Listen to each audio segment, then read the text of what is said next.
Will $25 make it or break it when ordering a spare tire trash bag? We've got the Trasharoo and Rhino USA. Right off the bat, you can tell they're both similar in size and in looks. The Trasharoo can fit around a 40-inch tire, has a 900 denier canvas all the way around. You have an 8-inch zipper pouch on the main flap.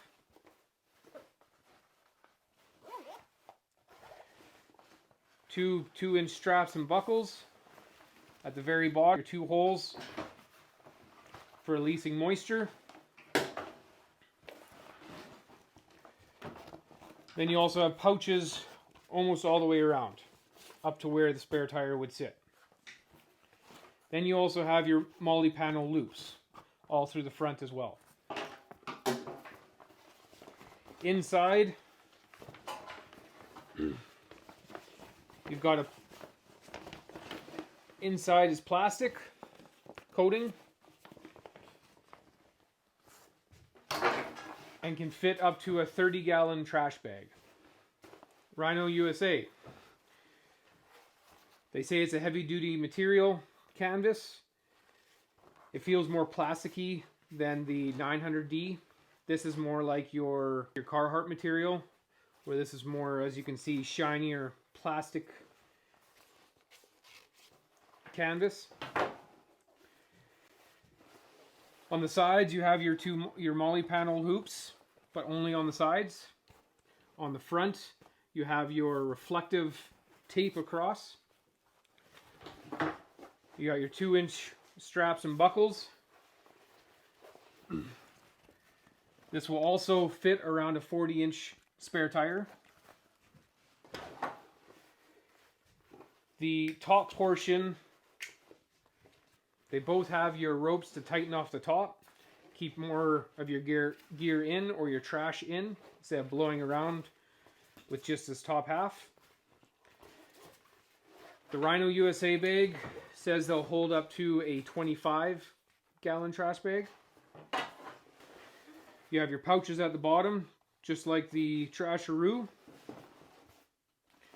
The Rhino USA will be able to cinch a lot tighter around the top of the items or your trash, but more easily to be cut or rip versus your 900D canvas.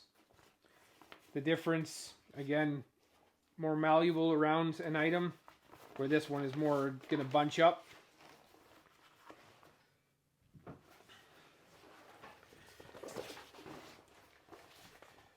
The Rhino USA also has your moisture holes for letting your items drain and stay dry.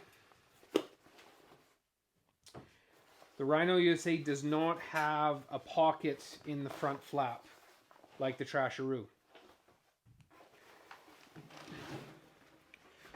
So as you can see, the Trasharoo is a lot longer.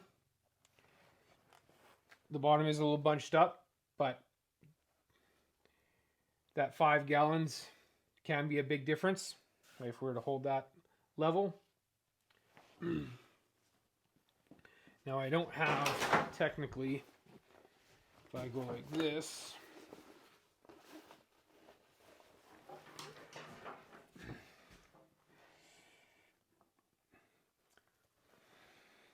so as you can see, they're both fairly similar in size. So for them to say that there's a 5-gallon difference, I'm actually pretty amazed, because it's not very...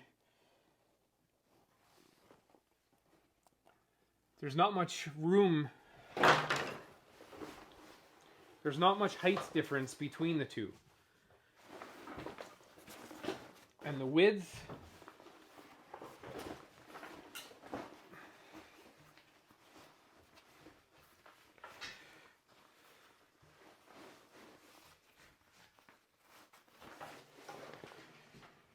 there we go.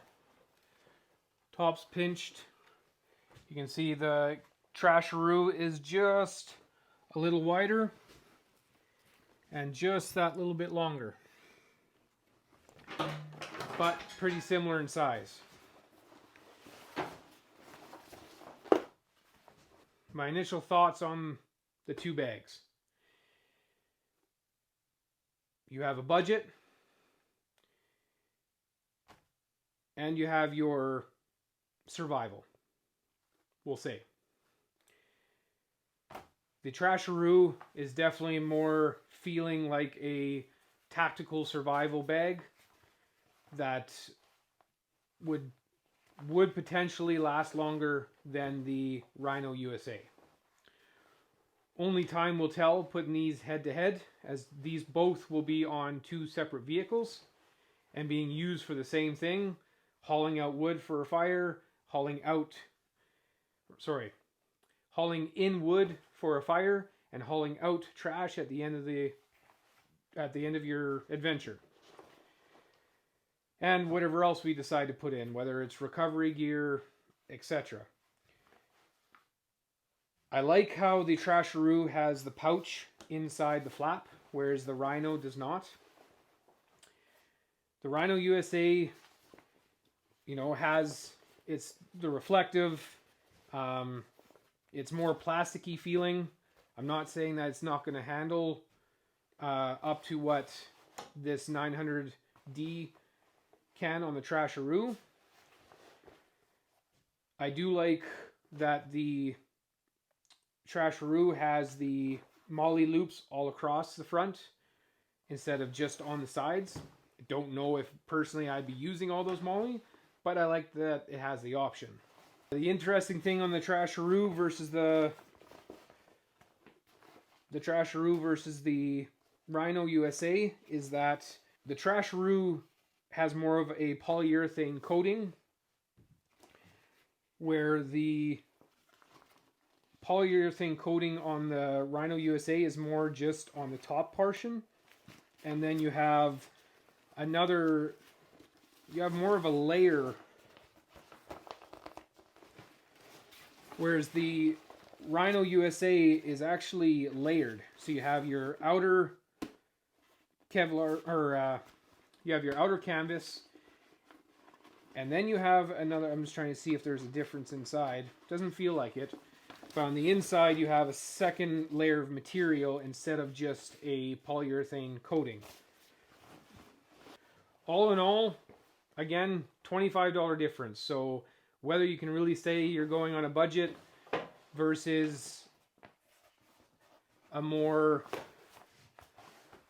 inexpensive to expensive bag is really hard to say, because they're only $25 difference on Amazon. Only time is really going to tell how well these two bags are built. They're going to be used exactly the same way, sitting on a spare tire on the rear of a vehicle and hauling extra equipment, wood, trash, whatever we decide. Don't know how well these nettings are going to hold up. I guess it all depends on the stitching. They both seem to feel the same material. Down the road, we'll put out another video comparing these two on the trail and how they've held up over a certain time. If you like this type of gear review for overlanding and camping, then I highly recommend you check out this video here, where I talk about this controversial foldable solar panel I recently picked off of Amazon. Otherwise, we'll see you in the next video.